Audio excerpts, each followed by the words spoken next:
lightning round where I'm going to pose two options to you and you pick one. And it's going to allow us to get to know you a little bit better very quickly. So the first option, BlackBerry or iPhone?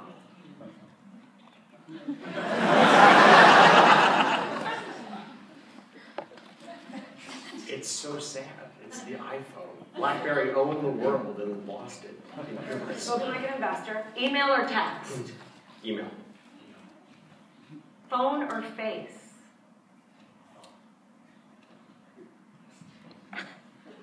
Depends on the topic. That's not an answer. If you had to have a preference. Face, always. Drive or driven? Depends on the car. You have to answer one of the two. Driven is the double out, so driven. The right car, I drive. Cash or credit? We're Americans. Is that a question? Credit. Local or global?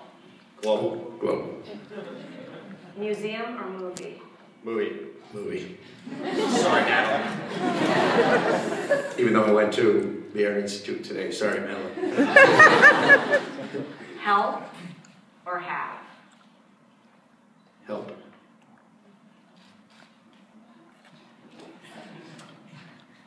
Both? Both. Okay. Both. All right. Let's get to it. So that was revealing. It really was. Even the pauses tell us something. Ken. We Can know I you still use one-word answers? No. Now we want real answers. And we want brilliance. How's that? Larry, it's great that you're here tonight. I'm going to start with you. You started in your dorm room.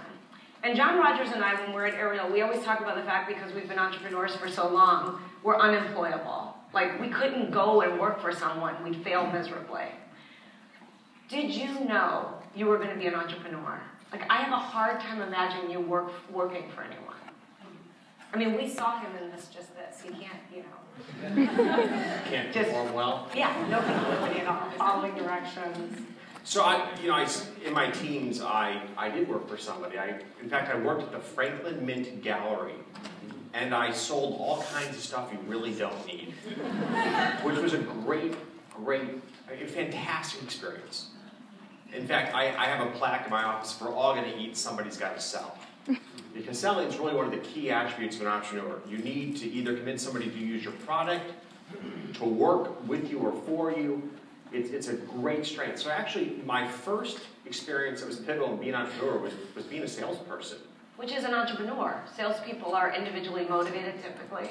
Very much so. Incentive-based compensation. So that was the start. Were you good? Yeah, I was pretty good at this. Like, how do you know? Like a Star Trek chess set. Who really needs that? But I assure you, I sold it. And you need a Star Wars one. I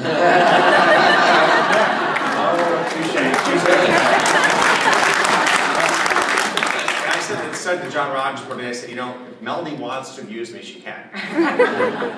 But, from there, I did a lot of work doing freelance software development. And again, you're selling yourself. You're selling yourself as a programmer, and you're working for yourself. And gaining comfort in depending upon your ability to rely on yourself is a key part of being an entrepreneur. It takes something to walk away from the safe path, the safe job, in a large firm, where you work with people who you view as your friends. You need a tremendous amount of self-confidence. But you never had that. I mean, you never walked away from that. You charted your own course from the beginning. What's interesting is, in college I had a chance to do some development work for IBM. And this was really, for me, an eye-opening experience because it was a very large bureaucratic company at the time. It was both the pinnacle of corporate America, and yet, at the same time, the seeds of its own destruction were being sown by its bureaucracy. Of course, IBM today is a very different business than it was back back then, but it really taught me this isn't what I want to be a part of. I want to be out there, I want to be on my own in a much more nimble environment. I ended up in finance sort of surreptitiously, but I did. It's been a great career. What didn't you like? Like, what made you say, this is not for me? When people told me to slow down on what I was doing. Like, there's no race to get this done. You got a 3-month contract. You got plenty of time to do this. Take your time. And you know what? The one thing I've never been able to find like is more time. Never waste your time. You can never get it back. Right. But that mindset of, you're getting paid by the hour, why hurry, why rush, was so demoralizing to me. So you knew it wasn't for you. It wasn't for me. I would say people undervalue time and they overvalue money. Larry, did you know you were going to be an entrepreneur, or when did you figure that out? So Ken's point is a really good one. He saw and said, not for me. I saw it and I said, not for me, but I knew it from the time I was a little kid. Like how little? 7.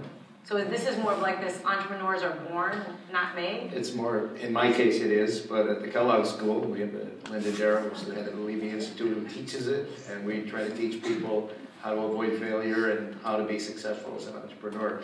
I was born with it. And I completely agree with Ken that you can't be a successful entrepreneur unless you're great at selling your ideas and selling yourself. And time is much more important than money. So happiness is much more important. What is a 7-year-old entrepreneur like? Is it like just a really successful lemonade stand? Or what is that? I had my aunt make pot holders and I went door to door selling them and loved it. I mean, she couldn't produce them fast enough, but I didn't sell any Star Wars or Star Trek things. And then in college, from my dorm room, I organized every student service you can think of. So my dorm room was my office. In those days, my telephone. Nobody knew me because I picked up their laundry. I did all kinds of stuff, but they just knew my telephone number. So did you have money? I mean, were you like feeling... So I kept going to graduate school because I couldn't find a job. In those days, nobody even heard the word entrepreneur. And nobody could offer me what I was making in school, so I stayed in school. It's true. Wow. So both of you are saying the most important trait for an entrepreneur is the ability to sell? No. Okay, what do you think? I didn't say that. Okay, it's an important trait. I think the most important trait is to solve a big problem. So what problem did you solve? Good food? Americans are crazy over sports, right? And people just accepted hot dogs and beer, and we gave them restaurant quality food. And it's sort of like the iPad. They didn't know they had the problem until, they didn't know they needed the benefits of an iPad. They didn't know they would love great food at a sporting event, and they do. How'd you get that idea? There's a big lesson in this. The big entrepreneurial term today is pivot. So we were opening one restaurant at a time, some successful, some not so successful. It's really a dangerous business. And the White Sox ownership changed, and Jerry Reinsdorf said, I'm going to build skyboxes, and I want you who have 6 restaurants to cater our skyboxes. And my brother and I said, we don't do that. We're not institutional food service people. And finally he said, we're the new owners of the team. We're going to get the best players. We're going to spend a lot of money on players, and you're going to have first row seats for the World Series. We said, deal. That became $1 billion business. Wow. So Ken, what do you think the most important trait is for an entrepreneur? So I think the most important trait for an entrepreneur is just to believe in oneself. Because so confidence. It's confidence, and it's a knowing confidence that you can solve the hard problems, because there's a lot of hard problems to solve and be an entrepreneur. That you can attract the right people, that you can attract customers. It's a steady confidence that gets you through both good times and, more importantly, through the difficult times that every business founder faces. So in a bad time, the confidence never gets shaky or wanes? I think the core of your being has to be unshaken through that moment in time. This doesn't mean that you're not emotionally grappling with the issue, but if you can't believe in yourself in the darkest moments, how will you convince those around you to continue to believe in you? So it's in the middle of the financial crisis. We all went through this in our own way. The world and the financial world is falling down. Things are very, very tough. Are you sitting there saying to yourself, 2013, I'm going to be totally fine and I'll just get through it? Did you know you would be fine? Well, okay, so middle financial crisis. Here's what we got to face on Fridays. We do home on Fridays. If Morgan Stanley fails over the weekend, Goldman Sachs fails on Monday, we fail on Tuesday. So tell me about the confidence that you... So the bottom line is you have to say to yourself, that could happen. Now let's get back to work on Monday. Because you could sit there and say, I'm going to see 20 years of my life's work disappear on Tuesday, out of my control, and just sit there and wallow in fear. Or say, we got a job to do on Monday. We got to get to Tuesday. We have to get to Wednesday. We have to buy every day we possibly can buy to sustain our existence. Did you internalize in any way that when you said that could happen, but let's get back to our work, did you say to yourself, okay, if that happens, I'll just start over and I'll be fine? I mean, how did you think about that? You know, you actually think more about the 1,000 people who are going to lose their jobs. Right. So I do too. Yeah. That's exactly right. Me too. All right, so, I mean, objectively, yeah. Like, okay, that was a really bad outcome. Get back to work, but you think about the 1,000 people. And for us, the capital we're entrusted with. Right. I mean, you know, our investors look to us to do the best we can by them. Right. It's real money. No, I actually agree with you. I always thought to myself, I'll be fine. I'm worried about these other people. You know, it's like I know I could be a great salesperson at Neiman Marcus if I had to. Can you give an example of how you applied this trait of entrepreneurship in a way that you thought really made a difference in terms of the future of Levy restaurants? You know, where you, the essence of being an entrepreneur really made a difference in how you were running the company or what you were doing. Sure. So, you know, we built a business that, when I sold it, had 34,000 employees. And we did... Started with how many? Started with a delicatessen next door. At the 7th floor of Water Tower Place. Did everything wrong. That's what Clint was talking about. Too many things on the menu, but it did very well. And but the same way Ken is talking about, a maniacal attention to detail to grow, to find the people that would trust us, that we could sell to. And in this case, there were only 120 of them. There's 120 teams. Right.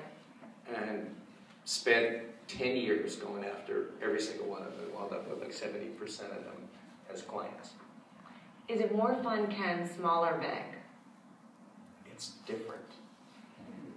It's different. And I think that people can... Because how many people do you have now?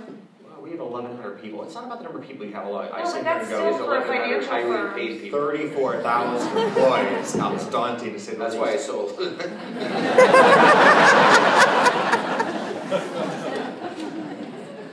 So it feels... He is a wise man. So it's easy to confuse small with the incredible learning that takes place when we're younger in life.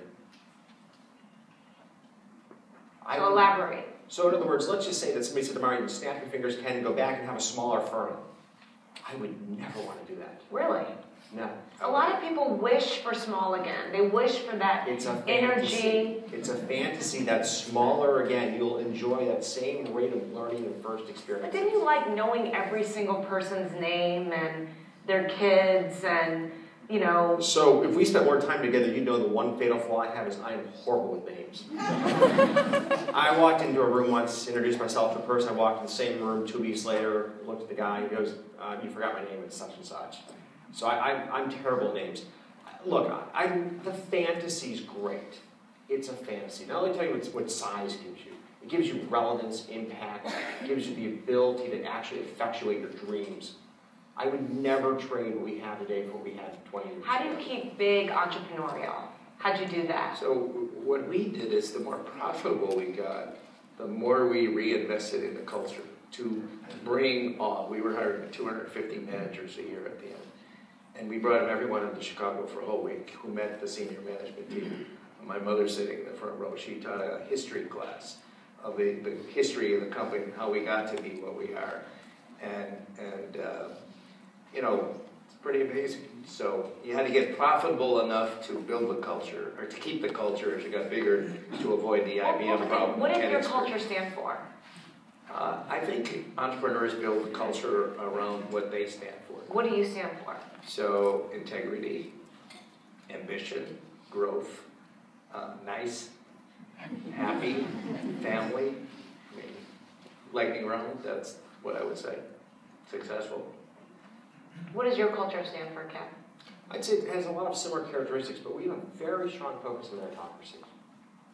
Meritocracy. If we're gonna perpetuate ourselves for decades to come, it's about a constant need to literally rebuild ourselves, both in terms of businesses we pursue and the talent which we pursue it.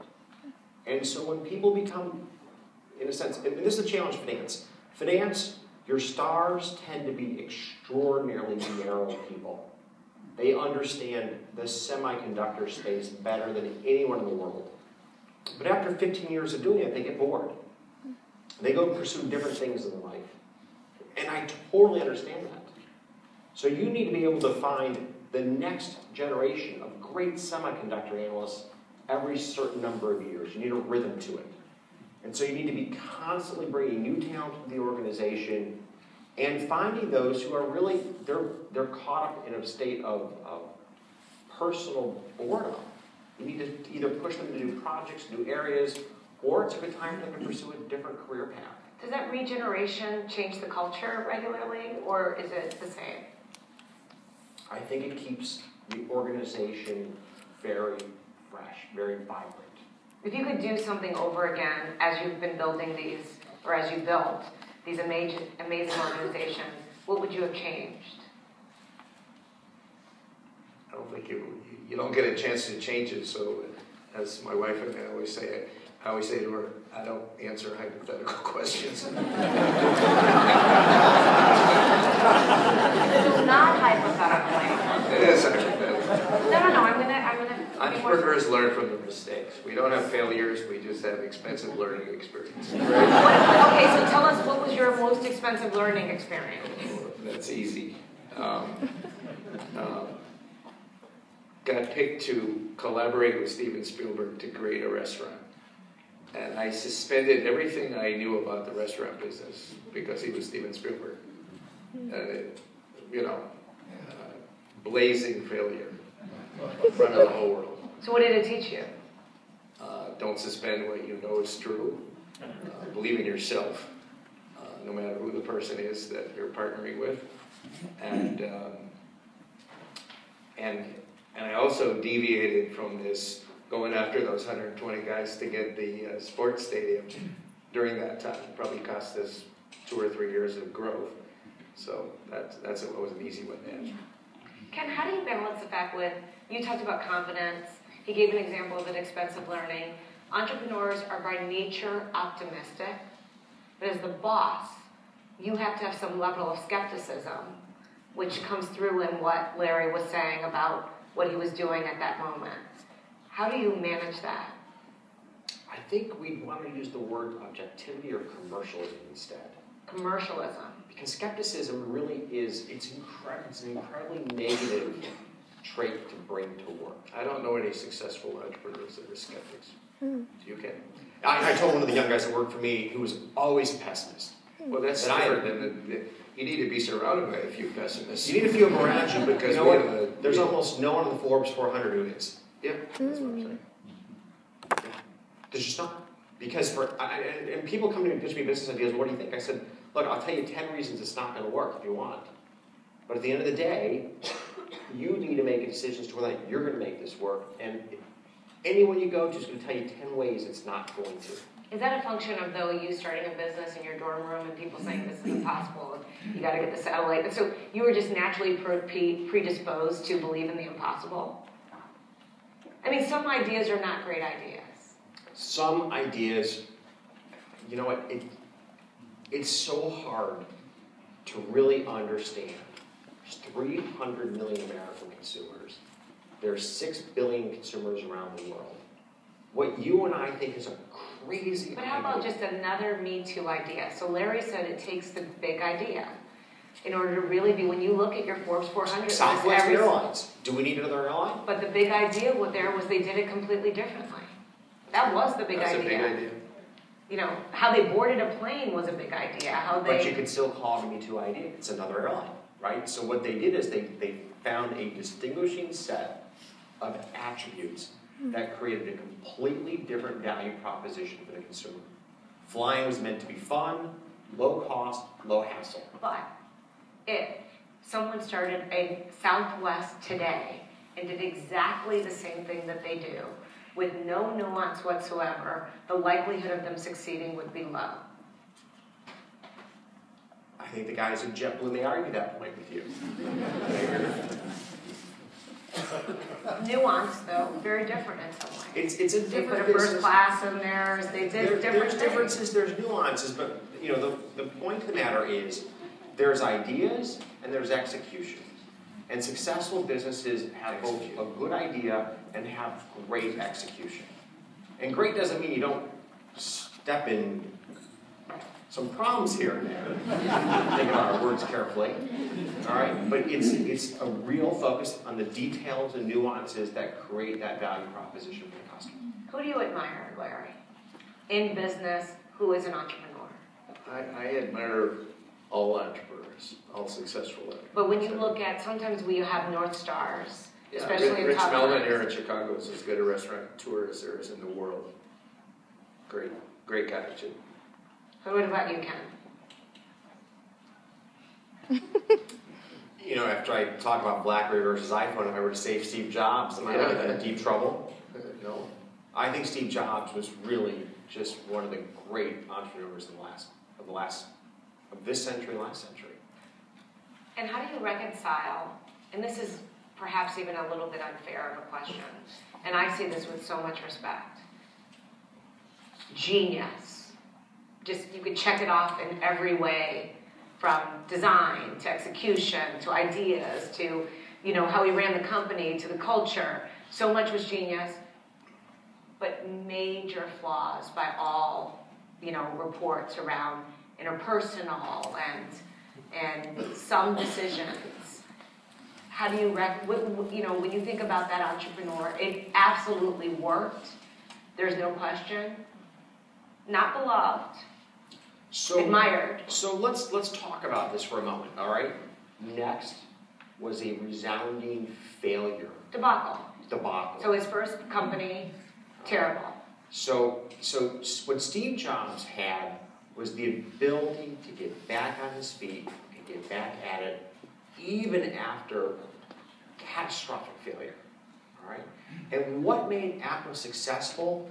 It was not just Steve's brilliance, it was his brilliance in building teams of phenomenally passionate individuals. And then asking those people to do things that weren't possible. Right. In a way that well, Steve says I can do this, I can do it, and they would go do it.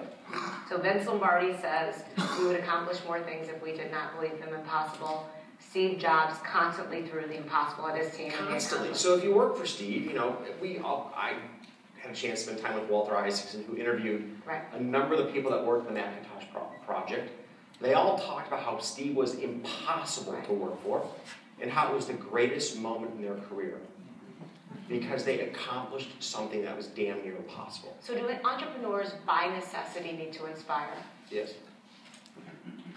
I don't know any entrepreneur who's not inspirational to the people that they work with, and they also have to communicate very well.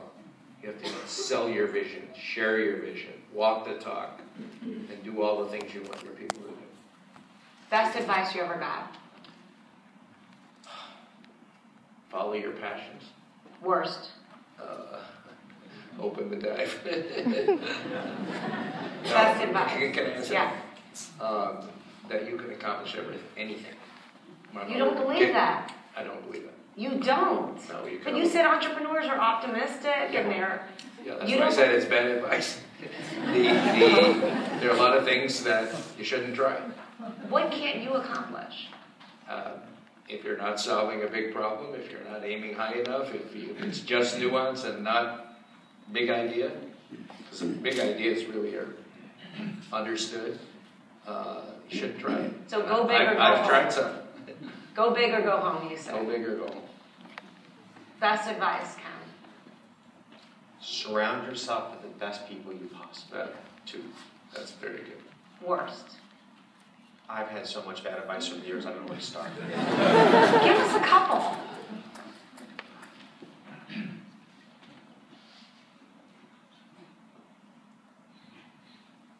The worst advice starts in one way or another, you just can't do that. It just can't be done. If it was such a good idea, why didn't someone else do it? How about that? That's right, that's perfect. We're going to go with that because that's the perfect words. And so much of success in life is getting past that set of words. And how, when you hear it, is it like your ears bleed or you just sort of... No, you hear it every day. It's true. You hear it every day. And every day you tune it out, or what do? You always think about who's saying it, what's the context, why, how do I incorporate this into my decision? And how can you sell the right people to believe in it, to go do it? Greatest disappointment? That would be a personal thing. And so, not in business. Not in business. It doesn't come close to being a big disappointment. Ken? I'd say that when we look back on our lives and, the great advantage that all the other individuals have on the stage besides us, their entire lives are in front of them. It's going to be our personal failures will stand out most in our minds. Professionally for us, it was obviously 2008. We built one of the largest non-bank banks in the United States, and the government bailed out pretty much everybody else who looked like us. So that was a tough place to be. And the good story is I'm here today. Citadel's doing great, and it's not a distant memory, but it's resoundingly in our past. You mentioned the people on the stage. Let's bring them into the conversation and get a couple questions from them. So we have predetermined speakers. Who's first? Hi. Hi. Rodney. Thank you for being with us today. My question is, can you tell us a little bit about some of the mentors or the positive role models that exist in your life and that impacted your decision to do what you're doing today? I had a professor at Northwestern who totally believed in me. He didn't have children, and he really encouraged me, and not only did he encourage me, he invested in my first businesses. Stuart Henderson, Britt. My son's middle name is Britt. Wow, that's great. I can't top that.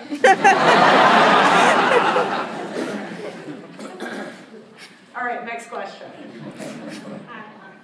Yes, I was just wondering, what has been the most rewarding aspect of your career thus far?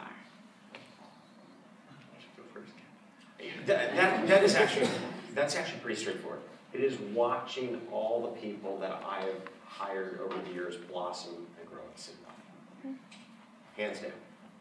And even when they've left Citadel to go pursue their activities, the joy in their continued accomplishments, knowing that I was part of their lives and part of making who they were. I would answer it virtually exactly the same way. And when I sold my company, there were 50 management shareholders who split up an amazing amount of money, and I was thrilled. That's my best accomplishment. Who's next?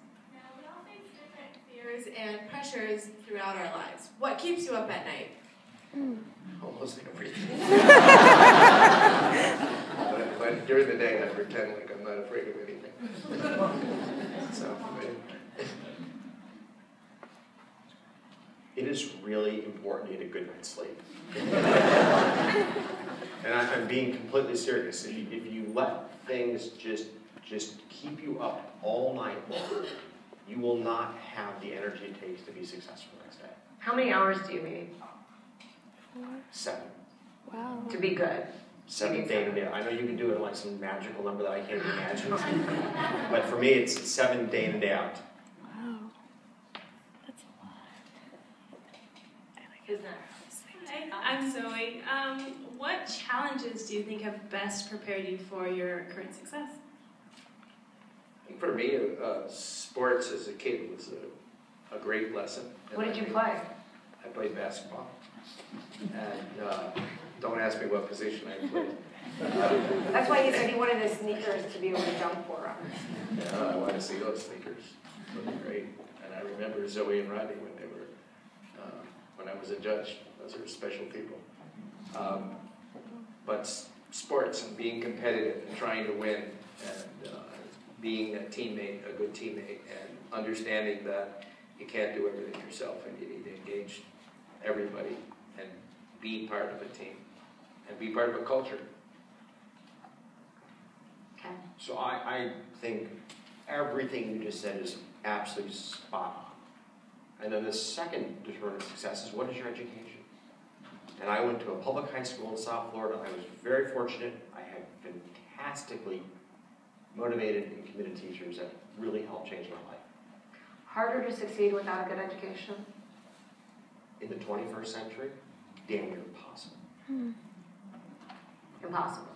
No, not impossible. Not impossible, but damn near.